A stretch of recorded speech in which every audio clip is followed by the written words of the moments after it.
This morning, the Wall Street Journal reporting Donald Trump's allies are now quietly drafting proposals that would attempt to erode the Federal Reserve's independence. That's if the former president wins a second term. A small group of Trump allies are arguing that he should be consulted on interest rate decisions, that Fed regulation should be subject to White House review, and that the president should more forcefully use the Treasury Department as a check on the central bank. The Journal saying it wasn't clear if Trump was aware of the proposals and that the work was so secretive that some prominent former Trump economic aides weren't aware of it. Joining us right now, in the article, we're going to have the guy on. A long shot bid. And so much more. I mean, it makes about as much sense as bleach for COVID. And that didn't, ingesting bleach, that didn't last very long, right? We're going to have Liz Hoffman on. I can interview you if you'd like to tell me. Ask Liz. We're going to have Nick Timros on later, so we can ask him. But I just read the article itself, and it's not nearly as...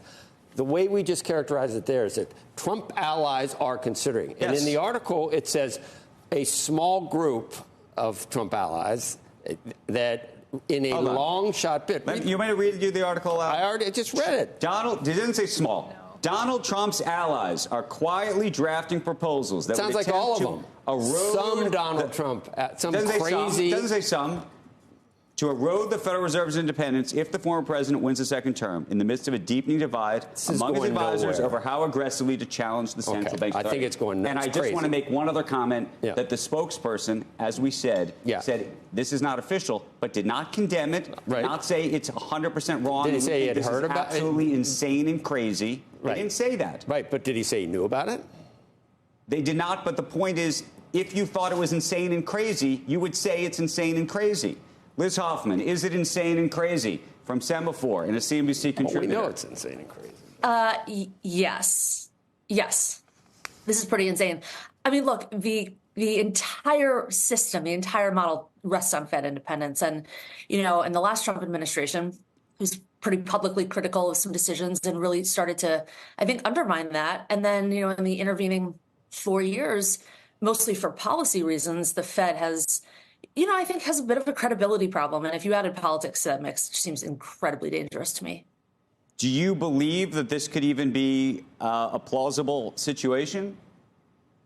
I mean, I'm not a Fed lawyer. I don't know how kind of structurally it would work. But the idea that you would consult the president on interest rate decisions. And by the way, a president that has very strong, very public feelings about interest rates, really likes cheap debt, has talked publicly about that for a long time. He wants rates to be low. And there's policy times like the last 2 years when rates should not be low. Liz, we all love the Fed, obviously. But there are Fed critics who have said there should be a Taylor rule, that no one should have a gut feeling that, it's transitory this time. We better go up this time. Now we better go back down. Now we better go back up. We got, how many different people weighing in on any given day. And so there are Fed critics that don't like the way it's being done right now. Now, obviously, an administration isn't going to be any better than an appointed Federal Reserve at figuring it out. But what about the whole idea that there should be a rules-based system for deciding how to do these things and not flying by the seat of the pants, depending on who gets installed as Fed head? Look, someone's got to make these decisions. The Fed has gotten much more transparent over the years. You get a lot more information. You understand why they're making decisions that they're making.